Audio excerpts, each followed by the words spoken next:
Are you tired of trying to do all the things?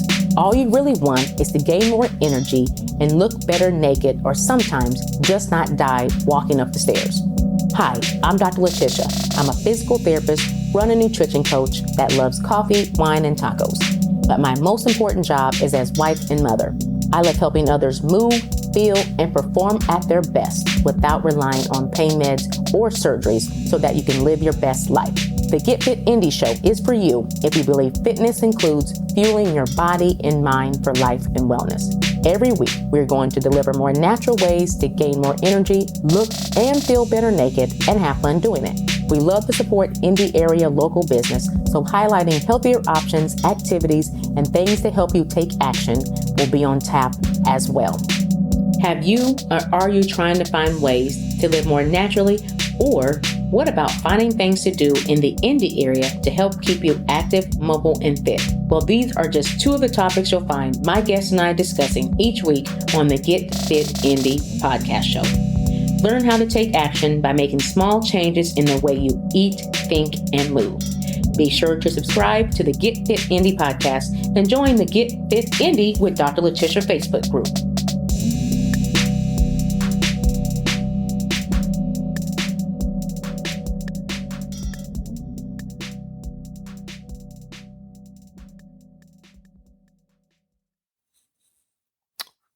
Hey everybody, Dr. Letitia here, and all I can say is wow. It's been a crazy few weeks here. At the time of this recording, we are still going through restrictions for the coronavirus. We are in active, lockdown right now here in the state of Indiana. It seems like we just went from like 0 to 100 just very quickly. So at this time, it's very important that we take care of our body and we stay healthy. This is the COVID-19 Healthy Resources episode. So let's talk a little bit about mental health, ways for us to decompress, de-stress, and be able to reset ourselves during this time. So mental health, taking care of our body, and that includes obviously staying healthy, in our mental state and in our physical state as well. So I'm going to talk through a few ways that I have been coping during this time, and hopefully it'll be, a resource for others that may be struggling as well. So we'll talk about mental health, physical activity, some resources to be able to help others. Then towards the end, we'll actually talk about a little bit of a DIY hand sanitizer, since that's the toilet paper and hand sanitizer has gotten craziness to a whole nother level, but that's a whole other episode right there. Those that are a little bit interested in some more natural based ways, and not to have as many chemicals in the home as well, then that DIY recipe there will probably be a benefit for you. And I'll also make sure to include that in the show notes. Taking care of your body and staying healthy. From mental health to DIY hand sanitizer on this episode. Mental health. Let's dig a little bit into that. When it comes to our mental health, that is a very important key, because there's many stressors going on and there's difficulties with us being able to cope during that time, because everyone handles stressors differently. So someone else may not be as stressed. Somebody else may be super duper stressed and anxious and looking at worst case scenarios. There may be that person that is constantly glued to the, media updates, or they looked at this website, they looked at that website, and they've got themselves so anxious that they don't know exactly who to believe.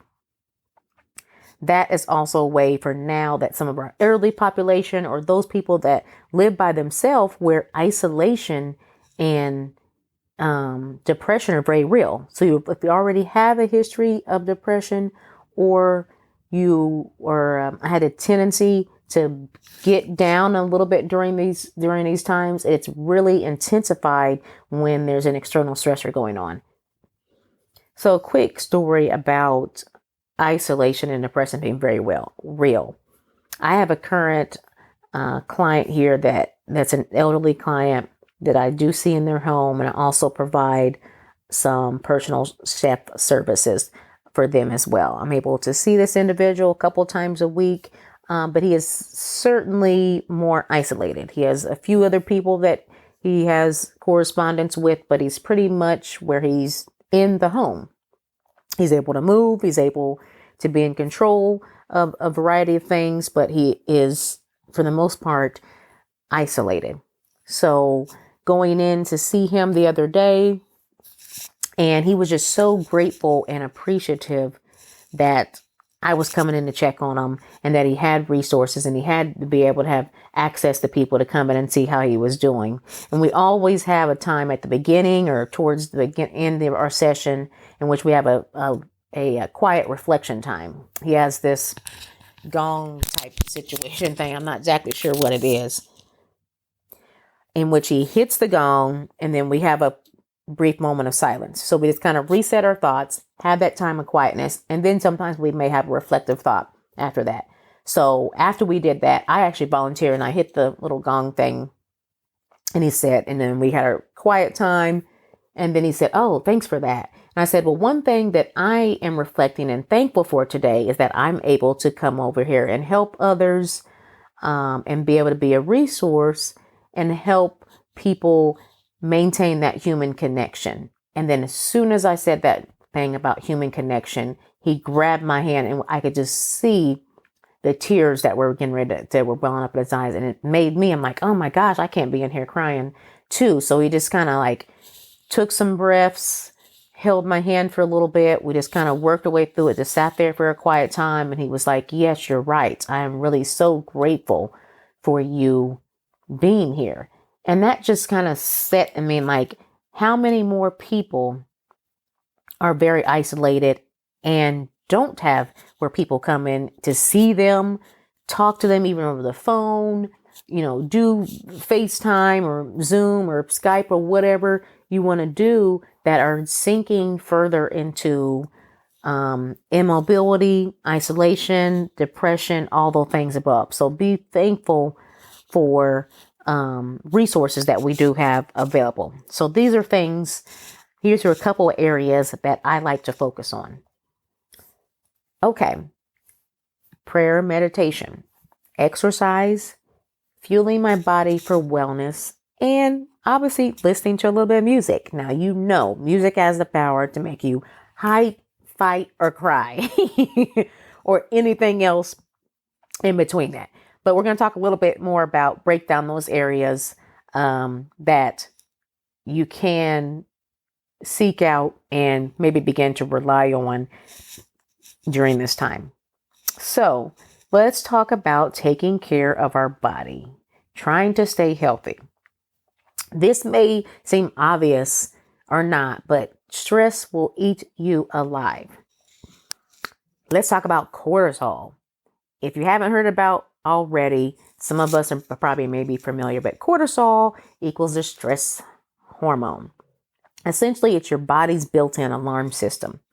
So it works with certain parts of your brain to control your mood, your motivation, and your fear. It manages how your body uses carbs, fats, proteins. It keeps inflammation down, which obviously inflammation is a key to a lot of chronic illnesses. Also, it has an important role in regulating blood pressure, increasing your blood sugar, and your sleep.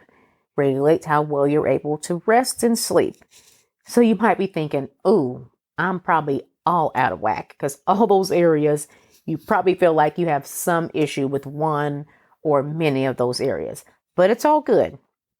So the way cortisol acts is that, so naturally in a time of fear or flight, that cortisol is going to increase to help fight off the situation.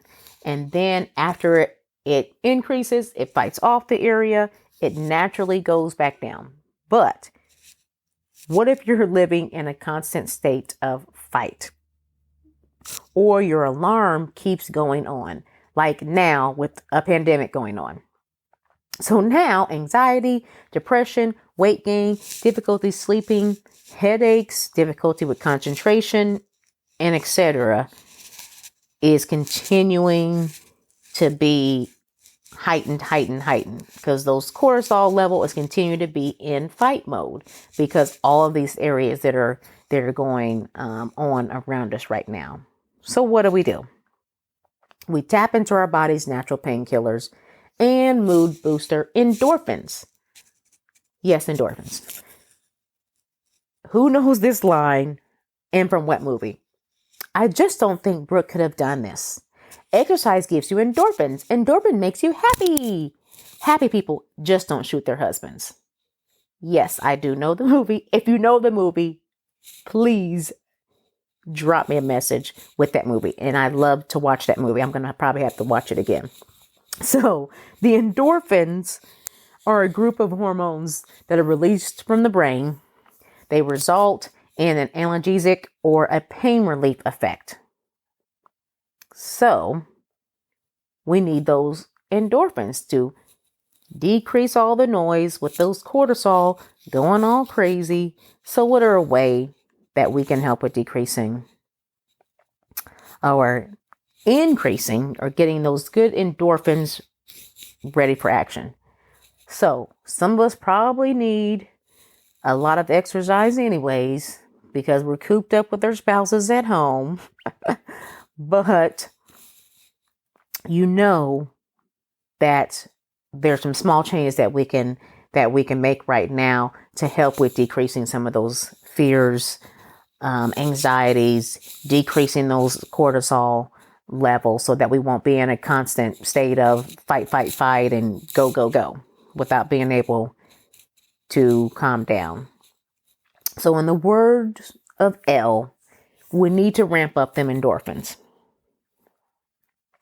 So here are a few ways that I use, and hopefully you'll be able to use as well, to be able to increase our endorphins and be able to decrease that state of being aroused and being on heightened alert at all times, which is another contributing factor to how we can go in that same cycle of anxiety, depression, difficulty with sleeping, digestive issues, all the things that we don't want. My first go-to is prayer and meditation. It has been shown that prayer, meditation, it changes your brain. So I want to focus on and believe faith over fear. I believe the enemy uses fear to limit us and decrease our victories. I don't recall where I saw that at, so that's not an original quote. But the enemy uses fear to limit us and decrease our victories. I've been meditating on Isaiah 43:1 for this week, which says, Don't fear, for I have redeemed you. I have called you by name. You are mine. So yes, I heed to current guidelines, not falling prey to random websites or worrying about what so-and-so said or what they heard. I choose to believe faith plus facts. Okay, so during our time of prayer meditation, we can incorporate deep breathing and setting aside quiet time to cut out the noise. It's interesting that I found that RZA has a new spoken word album with 6 songs called Guided Explorations. And one of the tracks is called Kill the Noise. It may surprise you, but it's a good one to listen to for a few minutes to be able to get in that quiet time. My next go-to, which definitely, admittedly, has been hard during this time of schedules being a little bit off, doing e-learning, having more time where I'm at home, having more time with my husband, youngest son are at home as well, is exercise. One of my go-to sayings is movement is medicine. And yes, exercise and sex actually increase endorphins. So you can take that however you want. You can walk, You can do video workout classes, yoga, stretch, just move your body. Sunlight and fresh air outside of your full four walls does a body good. Sometimes you can quickly think that those walls are kind of closing in on you if all you have is is sitting there in front of your TV with the refrigerator staring you down. So you get tempted to make those unexpected trips to the refrigerator, eat during times when you normally wouldn't eat because stress has increased, schedules have been off, and it's the unexpected. So exercise, movement is medicine. Next, fueling my body for wellness. So it's just important to note that I'm not saying this will prevent you from getting COVID-19, but I'm a believer in that you are what you eat. Our body's fuel helps us perform at our best. Personally, a blend of mainly fruits and veggies mixed with some meat like turkey and chicken are what works for me. So basically, I lead a flexitarian lifestyle. Veggies, plants, fruits, grains, things like that, combined with throwing meat in there, but no red meat or no beef, which I haven't had in over a year now. So I definitely eat a lot of plant-based things, but definitely not vegan. I've just found that more plants helps me feel lighter, have less joint pain in my knees, and that it's been able to be a way that I'm able to feel the best that I have as far as definitely with my physical activity over this last year, probably into year and a half. You can find different things that work for you as well, but you definitely can't go wrong by incorporating and increasing your plants in your diet. And of course, one of my nemesis is water. Water is your friend, but that's definitely my weak area. I struggle with getting enough in. My husband, Jonas, can drink like gallons of water. He's like, oh yeah, I've already had 18 glasses today or whatever he says. And I'm just hoping and praying I get done with my 16 ounces. I wish I could just say, yeah, I drink coffee. Doesn't that count? Not exactly. So conscious thing for me, increasing my water intake because I know that I feel better after I drink water. I know when I'm more hydrated, I'm least likely to reach for those snacks, least likely to want to, think, oh man, maybe I'm a little bit hungry or maybe, and like, nope, let me increase that water intake on top of, a lot of times when you increase that water intake real quick, that you'll be running back and forth to the bathroom. Unexpected consequence. And you don't necessarily like that consequence, but always good for you. Water does a body good. And it's all about balance. So we know that there are known antioxidants, anti-inflammatory, and immunity boosting foods. I will be sure to add some resources in the show notes. So once again, you definitely can't go wrong with incorporating a lot of those things into your diets. But remember, baby steps.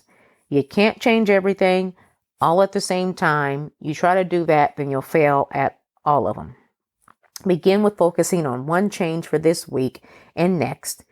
Conquer that first and then add something else. So don't try to overwhelm you with everything or think that, I'm just terrible and everything I eat is bad. You'll set yourself up for failure for that. So last but not least, it's gotten real crazy out here with the toilet paper.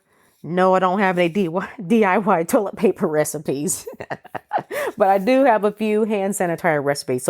But the important key to note that hand washing for at least 20 seconds and practicing social distancing are still the go-to ways to stop the spread of this thing.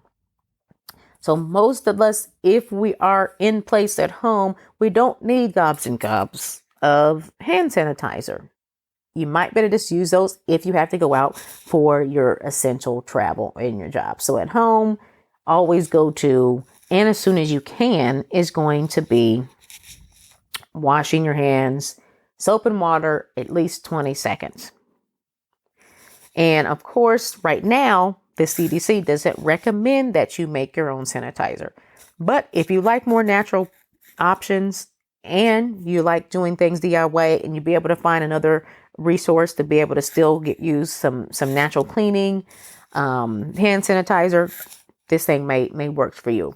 Recommendation for alcohol, if you're using that, at least has to be 60%.